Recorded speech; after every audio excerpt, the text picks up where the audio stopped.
सियासी मैदान की हर बड़ी खबर से आगाह रहने के लिए हमारे चैनल आजाद सियासत को सब्सक्राइब करें और बेल आइकन को प्रेस करें। अस्सलाम वालेकुम। उम्मीद है आप लोग खैरियत से होंगे। मैं आज बहुत ही एक स्पेशल वीडियो रिकॉर्ड करवा रहा हूं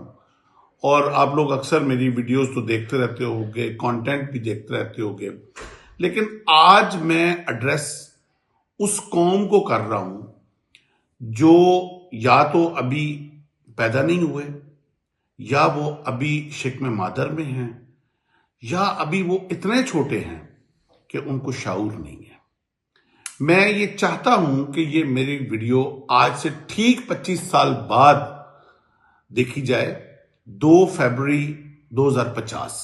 25 साल के बाद के लिए, तब तक शायद मैं जिंदा भी नहीं होऊंगा, मगर मैं कुछ बातें उस कौम को एड्रेस करके करना चाहता हूं जो आज से 25 साल बाद 25 साल की उम्र में होंगे, जो कि पाकिस्तान का उस वक्त हाल और मुस्तकबिल होंगे। मैं जानता हूं कि इस वक्त अगर आज जब आप 2050 में मेरी वीडियो सुन रहे हैं, तो मैं उस वक्त के सिनेरियो के हिसाब से पाकिस्तान का आज कुछ प्रेडिक्शंस करना चाहता हूं कि इस वक्त पाकिस्तान जो है वो दुनिया का नंबर 1 एग्रीकल्चर प्रोड्यूसिंग कंट्री बन चुका हुआ है। Pakistan number 1 agriculture export country बन चुका हुआ है। जो 2024-25 में गोल्ड के ज़खायर पाकिस्तान में दरियाफ्त हुए थे, आज उसकी मद में पाकिस्तान दुनिया का नंबर 1 गोल्ड होल्डिंग कंट्री अल्हम्दुलिल्लाह बन चुका हुआ है। इसके बाद जो पाकिस्तान के अंदर जो रेवोल्यूशन जो स्टार्ट हुआ था, जो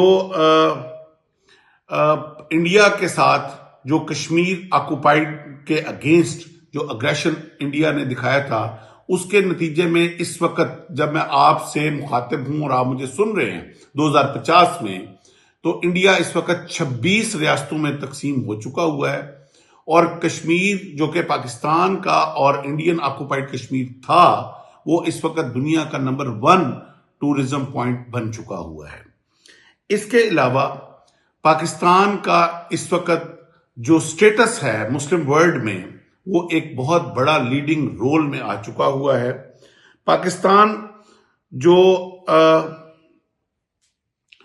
इंडियन पंजाब और पाकिस्तान पंजाब के बॉर्डर हैं, वो इस वक्त ऑलमोस्ट ट्रेड के लिए कॉमन बॉर्डर हो चुके हुए हैं और इस वक्त सिख कम्युनिटी का और पाकिस्तान की कम्युनिटी का जो टूरिज्म और ट्रेड जो है इस वक्त अल्हम्दुलिल्लाह पीक पे है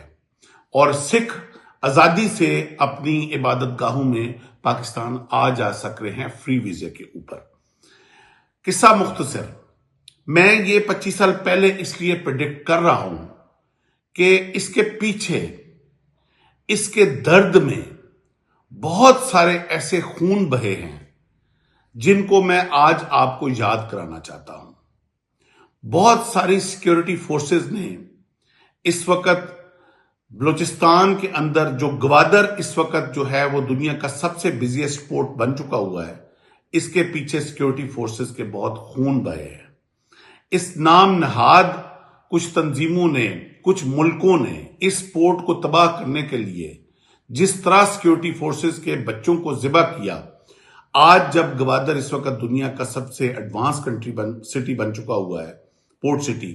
तो मैं आपसे ये कहना चाहता हूं कि उन लोगों को मत भूलिएगा जिन्होंने आज मुल्क जिस स्टेज पे खड़ा है, इसके लिए 25 साल पहले कुर्बानियां देनी शुरू कर दी थी, उससे भी पहले। और आज मैं खसूसी तौर पे ये वीडियो इसलिए रिकॉर्ड करा रहा हूं कि एक ऐसी कौम भी थी 25 साल पहले जिनका ट्रस्ट पाकिस्तान से उठ चुका हुआ था। वो इस मुल्क से बाहर भाग गए थे। वो भाग के जाके बाहर झूठे मुर्गों की तरह अजाने देते थे। एक नाम जिसमें जो अभी अभी रिसेंटली 2025 में भागा है, वो एक सहाफी है नाम नेहाद, जिसको आप खुद अभी डिटेक्ट करेंगे कौन एक सहाफी था जो नाम नेहाद सहाफत के नाम पे पाकिस्तान को बदनाम करने के लिए भागा था।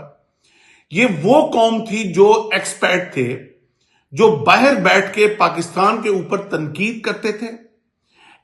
یہ پاکستان کو مشکل حالات میں، یہ وہ لوگ تھے جو پاکستان کو مشکل ترین حالات میں اکیلا چھوڑ کے اپنے سہولت کے لیے ملک چھوڑ کے باہر بھاگ گئے تھے،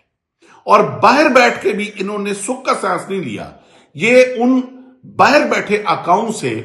یہ پیسے لے لے کے پاکستان کے اوپر بکواس کرتے رہے اور ناامیدی پاکستان کے اندر پھیلاتے رہے، مگر مجھ جیسے کروڑوں اور لوگ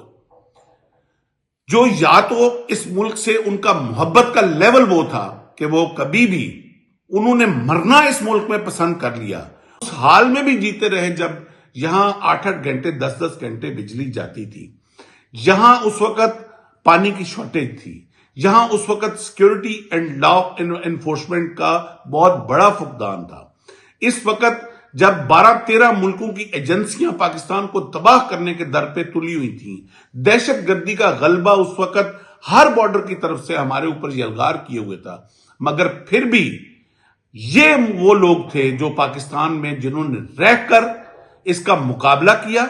اور جو وہ لوگ تھے جو باہر بھاگ گئے اس وقت، آج ان میں سے 80% لوگ پاکستان میں واپس آ کر بہت خوشحال پاکستان میں اپنی زندگی گزار رہے ہیں۔ مگر یہی وہ لوگ تھے جو 25 سال پہلے پاکستان سے بھاگے تھے، اور یہ وہ لوگ تھے جن کی اپنی اولادیں ان کا بات نہیں مانتی تھی، وہ اسلام چھوڑ کے جانے کے اوپر در پہ ہو چکی ہوئی تھی، شادیاں غیر مسلمز میں کر چکے ہوئے تھے، مگر یہ ایک ہی ان کا کام تھا کہ کسی ایک پارٹی کے جھوٹے بیانیے کے اوپر ان لوگوں نے پاکستان کے اوپر کسی قسم کی تنقید کیے بغیر ان کا نہ کھانا ہضم ہوتا تھا، نہ پانی ہضم ہوتا تھا۔ یہ لوگ بھول گئے تھے کہ پاکستان ہمارا ملک ہے اور ہمیں اس کے اوپر اعتماد کی ضرورت ہے۔ پاکستان ہمارے لیے ماں اور باپ تھا۔ اگر آپ کے ماں اور باپ بیمار ہو جائیں، اگر آپ کے ماں اور باپ یا آپ کا کوئی عزیز فیملی ممبر کسی ایکسیڈنٹ کا شکار ہو جائے یا اس کو کوئی بیماری لاحق ہو جائے، تو کیا اس کو آپ اکیلا چھوڑ کے بھاگ جاتے ہیں باہر؟ کیا دور سے بیٹھ کے اس کے اوپر تنقید کرتے ہیں، یا کہ اس کو ہاتھوں میں اٹھا کے ہاسپٹل میں رکھ کے اس کا علاج کرتے ہیں، اپنی جان سے عزیز رکھ کے اس کا علاج کرتے ہیں؟ اگر اس کو خون کی ضرورت پڑے تو آپ اپنا خون نکال کے دیتے ہیں، اگر اس کو گردے کی ضرورت پڑے تو آپ اپنی کڈنی نکال کے دیتے ہیں، نہ کہ آج اس ریاض کی طرح جو اس وقت آج 25 سال پہلے جو اس ملک کو چھوڑ کے بھاگا تھا، اور انگلینڈ میں جا کے جب اس نے وہ اسکیپ لیا اور ادھر سے بیٹھ کے جو پاکستان کے اوپر بکواس کی اس نے، میں آج 25 سال آنے والے وقت کی پریڈکشن آپ کو دے کے جا رہا ہوں، اور یہ میں چاہتا ہوں کہ میری ویڈیو آج سے 25 سال بعد 2 فروری 2050 میں دیکھی جائے، اور جو میں نے پاکستان کی پریڈکشنز کی ہیں،